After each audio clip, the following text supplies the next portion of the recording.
নাৰেঙ্গী সেনাচাউনিত ৰাজ্যৰ মুখ্যমন্ত্ৰী ডক্টৰ হিমন্ত বিশ্ব শৰ্মা লাচিত বৰফুকনৰ প্ৰতিমূৰ্তি উন্মোচন কৰিলে মুখ্যমন্ত্ৰীয়ে এটা শ্বহীদ স্মাৰকো মুকলি কৰিলে মুখ্যমন্ত্ৰীয়ে অনুষ্ঠানত GOC eastern commander Rana Pratap কলিতাৰ অংশগ্ৰহণ ভাৰতীয় সেনাক কৃতজ্ঞতা জ্ঞাপন মুখ্যমন্ত্ৰীৰ যোৰহাটৰ শীঘ্ৰেই উন্মোচন হ'ব লাচিতৰ আন এটা বৃহৎ প্ৰতিমূৰ্তি প্ৰধানমন্ত্ৰী নৰেন্দ্ৰ মোদীয়ে উন্মোচন কৰিব প্ৰতিমূৰ্তিটো বীৰ শিৱাজীৰ দৰে সন্মানৰ যোগ্য লাচিত বৰফুকনৰ জীৱনগাথাক লৈ গঠন হ'ব নাট্য দল অনুষ্ঠানত অংশগ্ৰহণ কৰি এই বিশেষ মন্তব্য ৰাজ্যৰ মুখ্যমন্ত্ৰী ডক্টৰ হিমন্ত বিশ্ব শৰ্মাৰ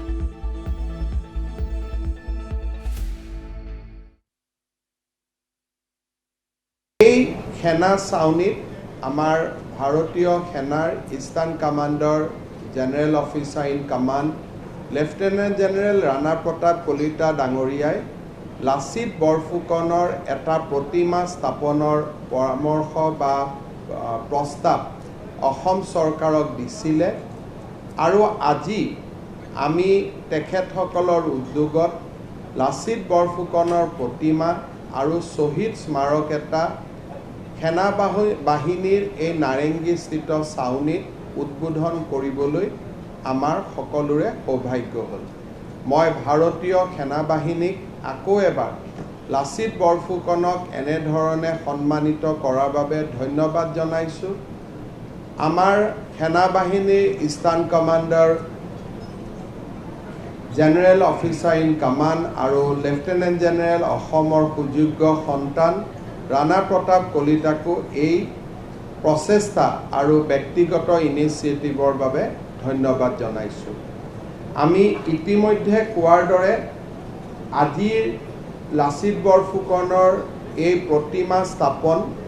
400 বছৰ জন্ম জয়ন্তী পালনত আমি আৰম্ভ কৰা এটা ক্ৰমৰ এক মহত্বপূৰ্ণ মাইলৰ খুঁটি। ইয়াৰ পিছত ফেব্ৰুৱাৰী মাহত আমি ভাৰতৰ প্ৰধানমন্ত্ৰী নৰেন্দ্ৰ মোদী ডাঙৰীয়াক আহ্বান জনাম যোৰহাটৰ হোলোঙাপাৰত আমি যি লাচিত বৰফুকনৰ সুউচ্চ প্ৰতিমা নিৰ্মাণ কৰিছোঁ তাক উদ্বোধন কৰিবৰ বাবে। সমান্তৰালভাৱে লাচিত বৰফুকনৰ